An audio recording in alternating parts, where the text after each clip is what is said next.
Hello and welcome to round one. Fight. This looks like a reasonable keep. We got a pair of 2-drops. The sabotage doesn't look so hot, but that's okay. We are up against the best waffle ever. Waffly? I don't know what that is, but I'm sure that they're the best. I am sure that they're the best. It says so in their name. That's how I know. We can potentially get a Maverick Thopterist out very quick if they can't interact with our Aether Pooper. That's a lot of Aether to poop, but I believe they have the bowels for the job.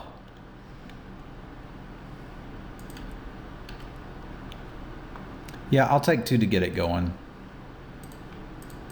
And then the Theorist can come and kind of keep watch from there. This is a card I'm happy to play one of main deck and then eager to side out if things don't work out.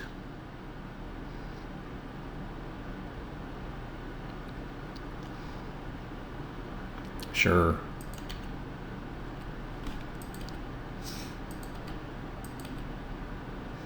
We could have an interesting turn in a little bit with Incendiary Sabotage, but it looks like we're going to win or lose the game with that still in our hand, would be my guess.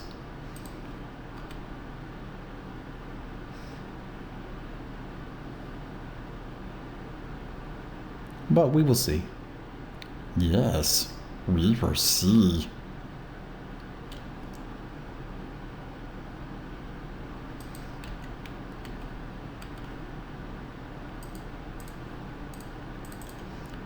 There's a red combat trick. May as well make them remember that that exists in the format.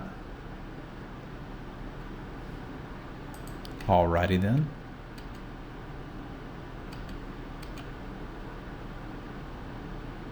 Okay.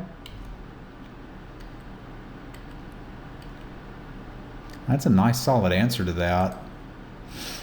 If that's something we're interested in doing. Frankly though, so is Murray. We could just get the Thopterist going, which I don't hate, right? Like it gives us more air force. Maybe I should just do that. And then plan on blocking this with a servo and the Thopterist.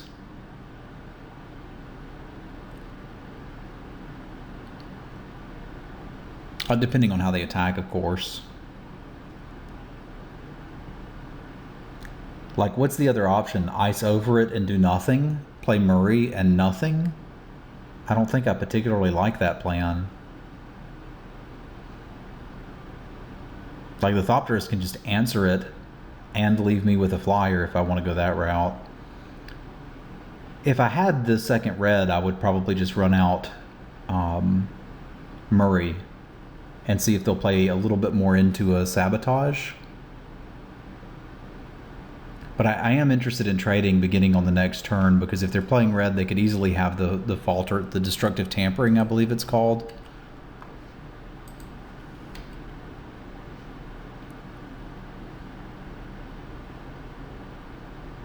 But I think this gives us the best board state the quickest. And if they don't attack, we can always bounce it, right?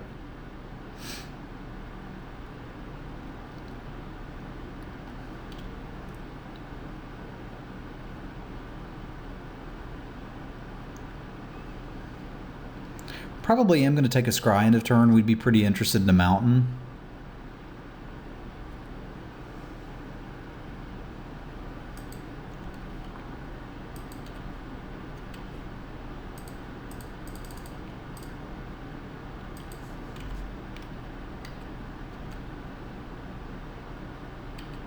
So ferocious.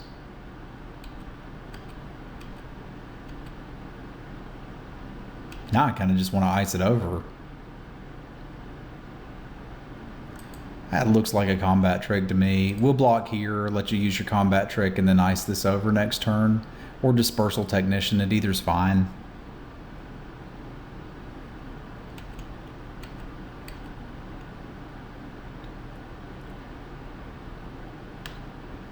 They may have just been looking for Revolt, but there's not a 3-drop that I'm terrified of them revolting here.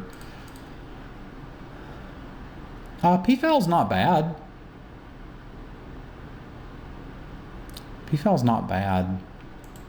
I think I'm still going to send it back, though. Like, if we hit a land and bounce that, we can hit them for 1, 2, 3, 4, 5, 6. And then take 4 on the swing back. I still think I've locked myself into icing that over, which is really awkward. Really awkward.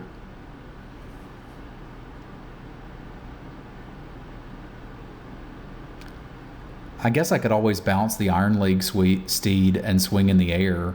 Like, that takes care of the counter that they got from it. Still leaves me a good blocker. It does have haste, so we need to be aware of that, but...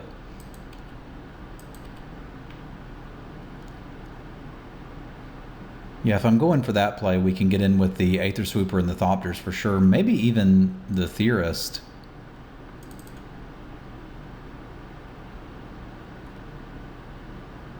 Like, it does have some more value. They're certainly not trading for a servo. Like, they play that with haste. Yeah, I think this is all I got.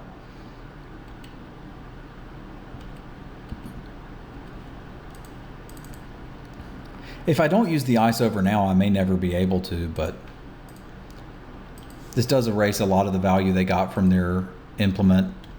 Sets them back a little bit.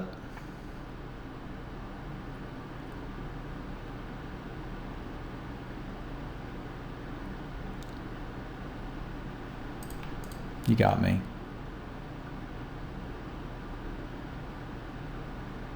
That's what he's for. There's your trick. You got me, buddy. You got me. Another Thopterist is nice, especially since I can ice over and Thopterist, right? If I'm willing to tap these dudes, which I am.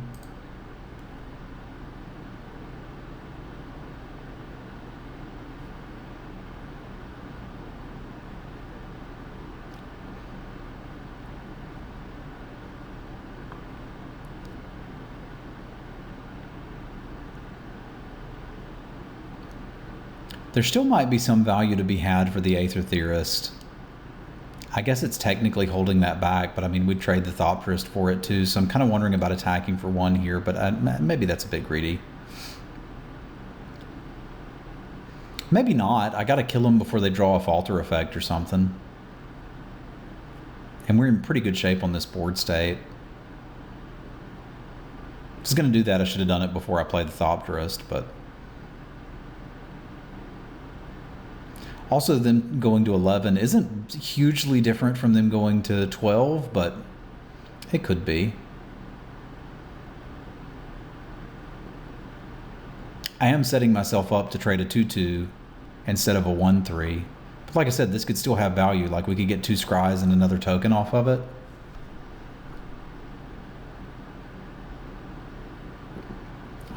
Opponent playing a bit slow, but that's all right. You get 25 minutes on your clock. You can use it however you want.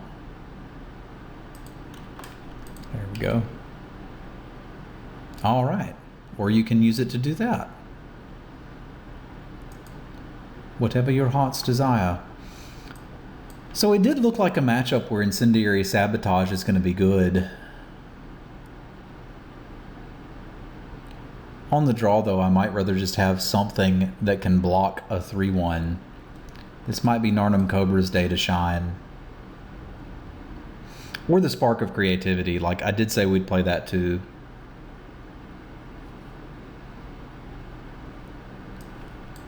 But I kind of just want to not get run over. We're really never... I mean, we're not going to ever be able to give it Death Touch. That is a problem. It's not a problem. But like I said, against red decks, I'm often concerned about them just rolling over you. It can block their 3-1 artifact. It can attack. It can improvise for our flyers. If I can trade it for a card, I'm super happy. Looks like a good matchup for our pinger, too. Some of the best red creatures are the 2-1 first strikers, and if we can ping those, that'd be great. Well, there's the pinger, and the best card in our deck. Not the mana to cast it, but that's all right. And if all this is blow up your mediocre artifact to get a gremlin, I'm happy with that.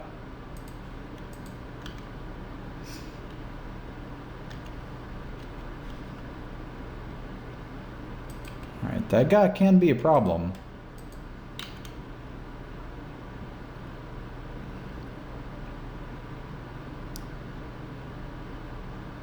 We catch back up, though, if they play something awful like a train, and we can just blow it up.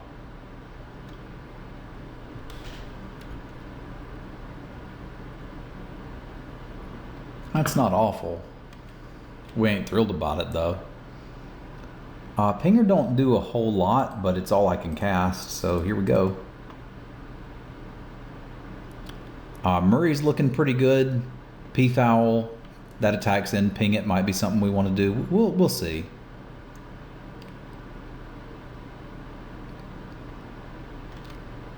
Like one of the, well, I guess I wouldn't ping it until end of turn anyway. Oh, or it's just dead. That kind of makes me want to go with Bill next turn. One of the things I like about Bill is you can block without having to kill the thing that they swing at you with.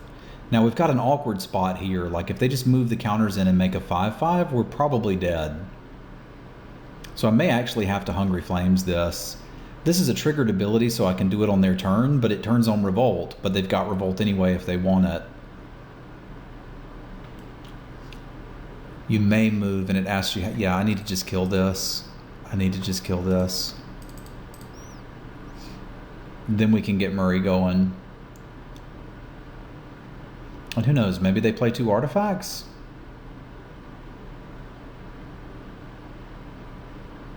It's like this board state isn't super scary once that guy's gone. I really dislike Frontline Rebel. I've tried it in Sealed, I've tried it in Draft, and I just don't like the card. It doesn't matter how many vehicles you have. The fact that it's got to suicide itself in, you've got to be hyper aggressive and just stuffed with combat tricks and vehicles, and it still just seems like it runs into things. It looks good here. Like if they moved all the counters over on it, we'd be in serious trouble. The one upside of playing the Peafowl is that we could top deck our Incendiary Sabotage, which I think would be good, but...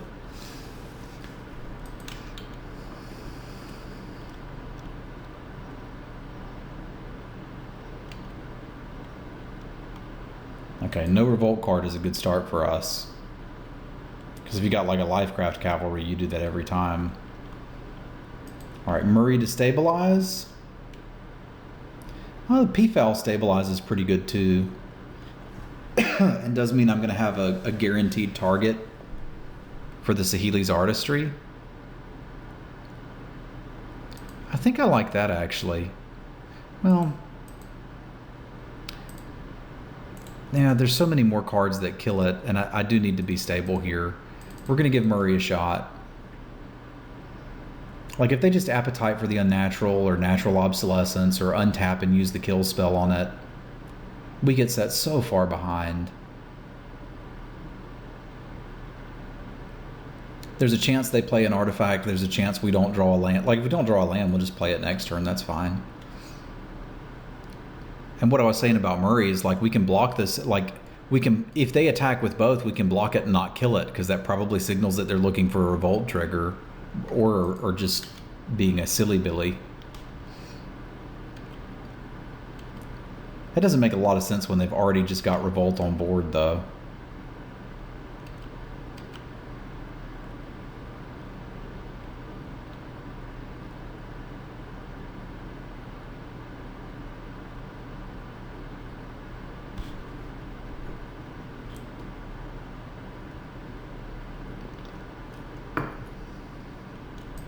Yeah, I thought Murray might stabilize us.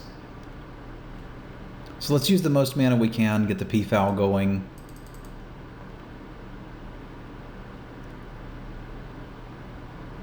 That again makes a top-decked land for Saheeli's Artistry pretty good. Pretty good.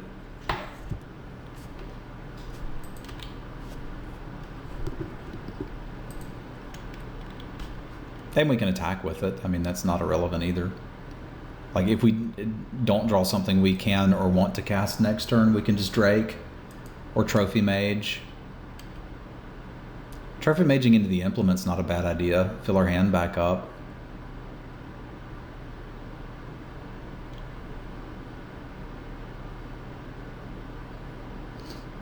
Like, I think we'd have been dead by now to the frontline rebel.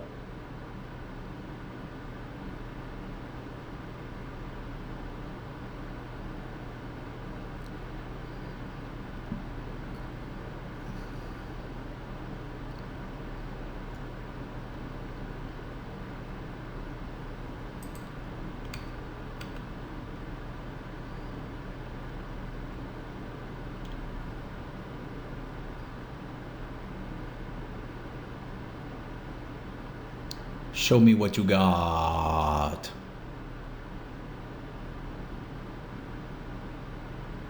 Got so many good plays on 6 mana.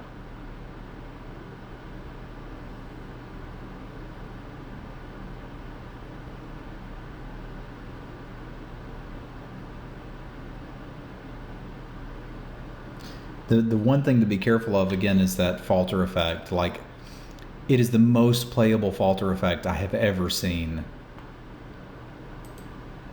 So now we can go Trophy Mage into Hinterland Drake. If we do one of those, we're not attacking with the P-Foul. We can just go Saheeli's Artistry and get a Murray and a P-Foul again, which is probably pretty good. We could then attack with this Murray. I'll go with that.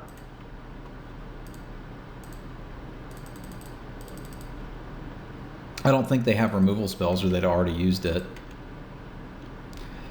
Or they'll just scoop to it. That works too. All right, we'll see you for the next round.